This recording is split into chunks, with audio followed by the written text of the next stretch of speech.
Most people get sold lies. I got sold for real. Not metaphorically. Not emotionally. My stepmom actually tried to put a price tag on me. And a stranger sat in my living room negotiating my future. Like I was property. My name is Nora Parker. And today, I work as a human rights officer in the United States. The kind of officer who investigates trafficking, forced marriages, and families who treat their daughters like currency. But the reason I chose this career is because once, I was the girl no one protected. Once, I was the girl they tried to sell. I remember the night my life changed without warning. There was no argument. No fight. No hint of danger. Just silence. The kind of silence that feels like the house is holding its breath. I stepped out of my room because I was thirsty. That's all. A simple, ordinary reason. But the second I heard a man's voice. A voice I had never heard in my house. My body froze. He wasn't talking softly. He wasn't being polite. He said, "Does she listen? Is she obedient?" Obedient. Not is she happy? Not is she okay? Not what does she want in life? Just obedient. And my stepmom. She laughed like she was proud of the question. I moved closer to the wall. Just enough to hear without being seen. And then I heard the sentence that made my whole world drop. She's 18 now. Quiet. Sweet looking. Exactly what you wanted. Exactly what he wanted. Those words felt like someone took a knife and carved the truth onto my skin. Because that wasn't how a mother talked about her daughter. That was how a seller talked about her product. I didn't breathe. I didn't blink. I didn't move. My ears were listening to something. My brain didn't want to understand. Then the man asked, "How much?" Just 2 words. But those 2 words hit me harder than any slap I've ever felt. And my stepmom didn't even hesitate. Not even 1 second. 50,000 up front, she said. And 20 on the wedding night. Wedding night. She had already planned everything. My life, my marriage, my body. All without my consent. My heartbeat didn't speed up. It stopped. Literally stopped. Because in that moment, I realized the truth I had been avoiding for years. I wasn't her daughter. I was her investment. Then she called my name. Not lovingly. Not gently. She called it the way a cashier calls a token number. "Nora. Come here. He wants to meet you. Meet me." The man who was buying me. I felt every muscle in my body turn to stone. I felt my throat close. I felt panic claw up my ribs. But I forced my feet to move. Because I knew if I didn't walk out, she would drag me out. I stepped into the living room and saw him. A man twice my age. Sitting back like he already owned me. Eyes scanning me the way someone scans something they're about to purchase. He smiled. "Pretty," he said. "Very pretty." I didn't look at him. I looked at my stepmom. And she looked at me like I was a winning lottery ticket. She was finally cashing in. In that moment, a part of me broke so hard that it never fully grew back. And I think that's when another part of me was born. The part that would one day put her behind bars. But that night, I wasn't powerful. I wasn't brave. I was scared. Confused. Trapped. And the worst part? My dad watched all of this. And said nothing. Not one word. He sat there. And let a stranger price his daughter. I realized then that if I didn't save myself, nobody would. I stood there, surrounded by people who were supposed to protect me. Yet they were the ones destroying me. The man kept staring at me like he was checking if the product matched the description. My stepmom kept smiling like she was sealing the deal of her life. And my dad. I still don't know what hurt more. What she said. Or the way he stayed silent. It's strange how a single moment can change everything you know about your life. I always thought my stepmom disliked me. I always knew she didn't treat me like her own. But selling me? Negotiating my future with a stranger? Nothing prepares you for betrayal that deep. She walked toward me, placed her hand on my back, and said, "Stand up straight, Nora. Stand up straight." Like I was being presented. Like a model at an auction. Like a thing. Something inside me cracked. Not loudly. Just, finally. She whispered in my ear. Too softly for him to hear. But loudly enough to kill the last piece of trust in me. "Don't embarrass me. You owe me this." Owe her? What exactly did I owe her? The insults? The threats? The years she spent reminding me I wasn't her real daughter? My own father choosing her over me, over and over? What did I owe this woman? Who looked at me like I was disposable? Then the man stood up. He grabbed my chin with his fingers. Tilted my face like he was checking the grain of wood. And said, "She'll do. She'll do. Not. She is. Not. She seems nice. Just. She'll do." Like I wasn't a human being. Like I wasn't someone with a life. Like I was simply the right fit for whatever he had planned. I pulled my face back. And for the first time in years, I saw something new in my stepmom's eyes. Fear. Not fear for me. Fear for her deal. She grabbed my wrist too tightly and hissed, "You better behave. This is what's best for all of us. All of us." It's shocking how people who destroy your life always pretend they're doing you a favor. The man handed her an envelope. It wasn't thin. It wasn't small. And instantly, I understood something horrible. This wasn't the first time. This wasn't a new idea. This wasn't impulsive. My stepmom had been planning this. Carefully. Quietly. Methodically. Every rule she forced on me. Every boundary she set. Every time she told me to stop talking to friends. Every time she kept me from after-school activities. It all made sense now. She wasn't protecting me. She was preparing me. Packaging me. For this deal. For this man. For this night. My dad didn't move. Didn't object. Didn't defend me. He stared at the envelope like he already knew what was inside. Maybe he did. Maybe he agreed. Maybe he pretended not to hear the ugly parts. To keep the comfortable parts of his life intact. I looked at him. Hoping he would say something. Anything. But he just said, "It's done, Nora. Don't fight it." That's when it hit me. I didn't have parents. I just lived in their house. I excused myself before I broke down right in front of him. They didn't stop me. Probably because they were too busy celebrating the money. I walked back to my room. Closed the door quietly. And sat on the floor because my legs couldn't hold me anymore. My hands were shaking so badly. I had to clench them just to stop them. I tried not to cry. Not because I was strong. But because I didn't want them to hear my pain. They didn't deserve to hear it. I don't know how long I stayed there. Minutes. Hours.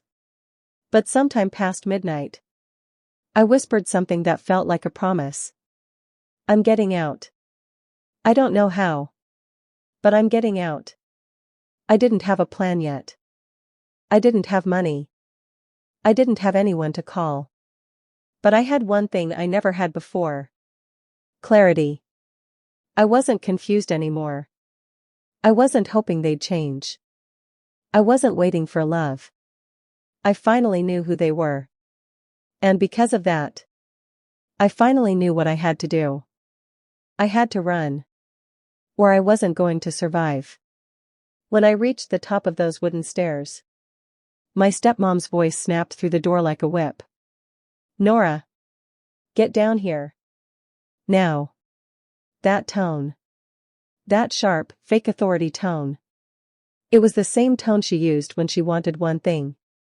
Control. I walked down slowly. Heart pounding. Because something felt wrong. More wrong than usual. And then I saw them. 3 men. In suits. Sitting in our living room. Not family. Not friends. Not even neighbors. Strangers. Watching me. Assessing me. Like I was something they were planning to buy. My stepmom stood there smiling. A smile so wide it didn't even look human anymore. Gentlemen, she said. This is Nora. My stomach dropped. Because I finally understood. This wasn't a meeting. This wasn't a gathering. This was a deal. And I was the product. One of the men checked me from head to toe. Nods slowly. And whispers to my stepmom. Yes. She looks perfect. Perfect for what? I was shaking. But I forced my voice to stay steady. Mom, what's going on? She didn't look at me. Not once. Just waved her hand and said. Go change into something nice. They came a long way to see you. See me for what? A job? A scholarship? A program? No. The glint in her eye told me everything. This was worse. So much worse. One man placed a folder on the table. Thick. Stamped. Legal. Contracts. My stepmom's voice suddenly softened. Fake sweet like poison honey. Nora, honey. You're 18 now. This is a wonderful opportunity.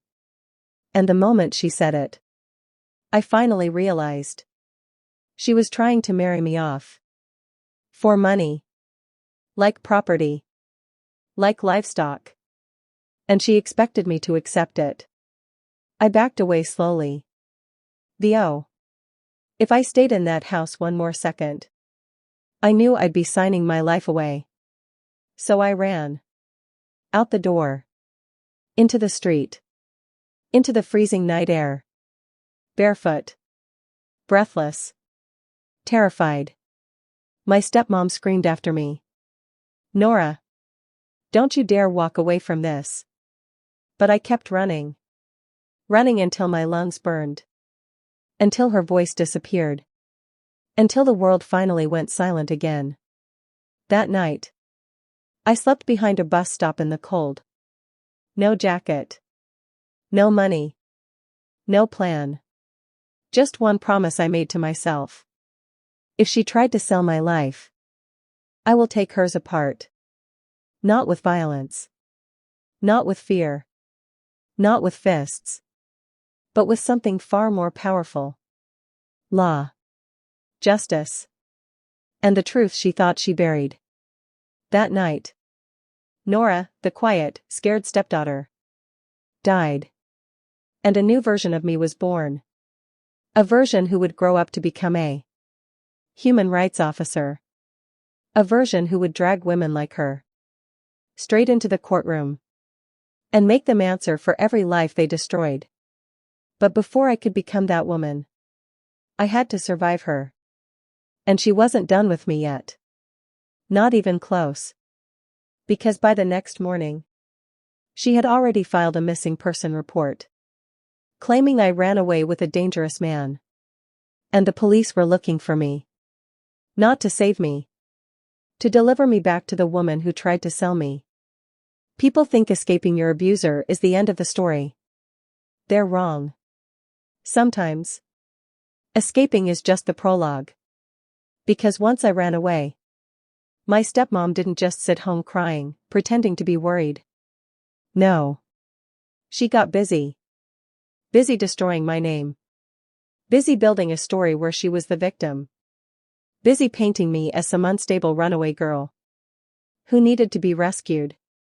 Rescued. So she could sell me again.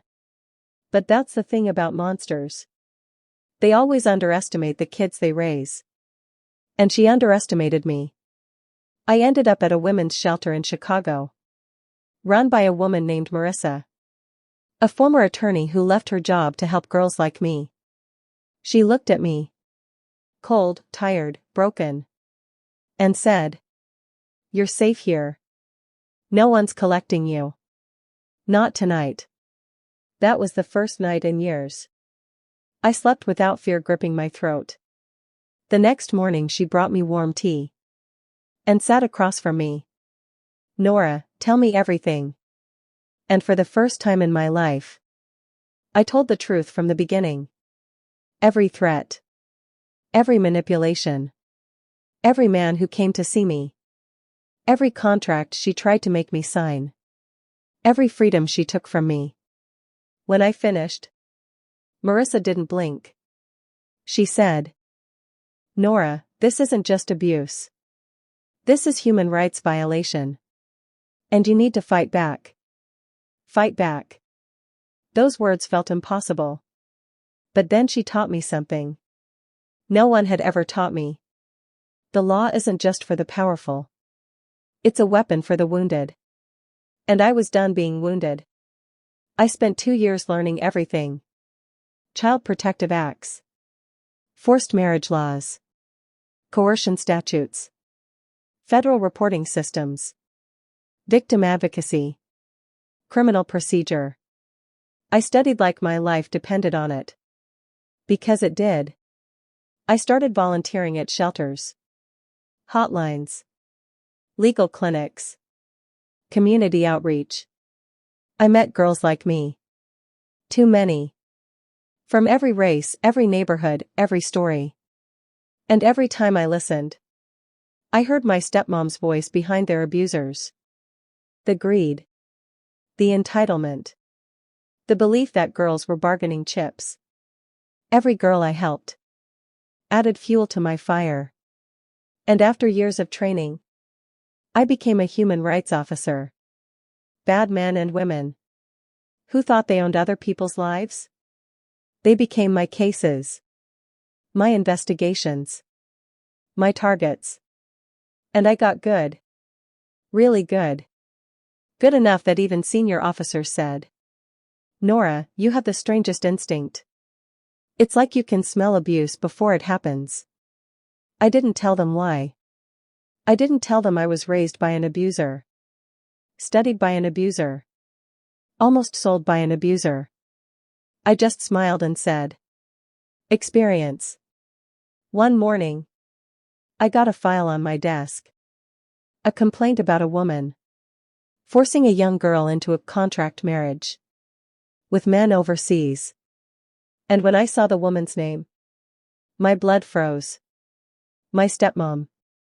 She hadn't stopped. She'd expanded.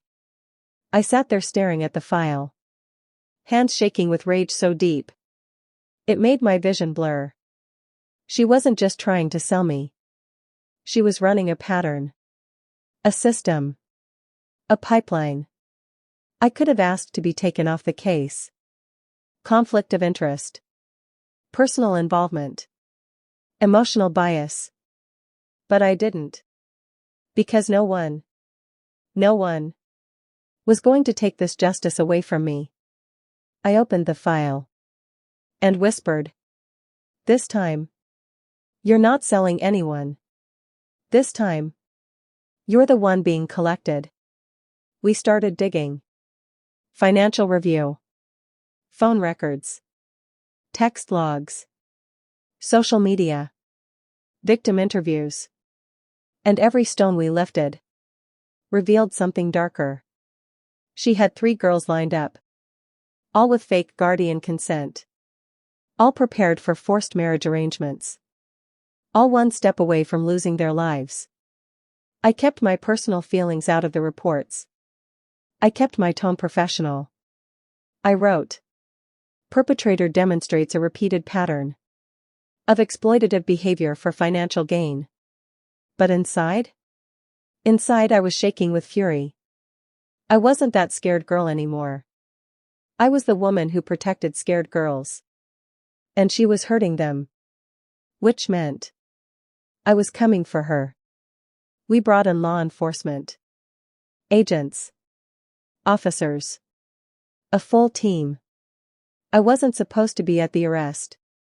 Too personal. Too close. But they allowed it.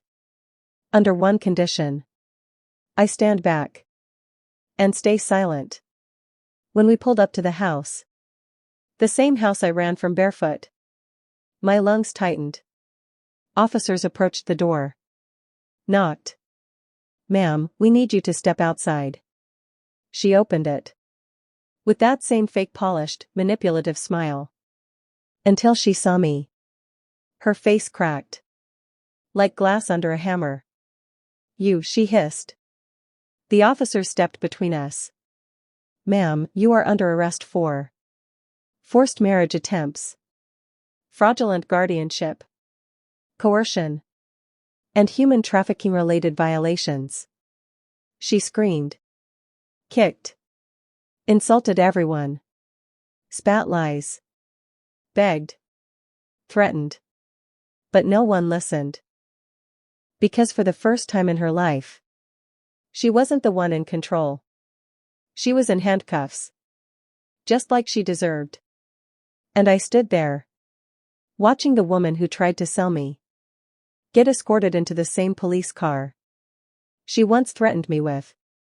It didn't feel like revenge. It felt like correction. Months later. In court. She was forced to face me. She said, "I raised you. I gave you a home. I did everything for you." I leaned forward. And with a calmness I never had at 18. I said, "You didn't raise me. You tried to sell me. And today, I'm here to protect every girl you plan to hurt." The judge ruled. Guilty. Multiple charges. She was sentenced. And for the first time since childhood, I breathed. Really breathed. Today, I'm still a human rights officer. Still fighting for girls like me. Still walking into courtrooms with truth as my armor. And every time I sit across from a survivor, shake their trembling hands, and tell them, "You're safe now," I think about that night. I ran from my house barefoot. That pain. That fear. That cold. And I smile because I didn't just survive her. I defeated her. And in the end, my stepmom tried to sell my future.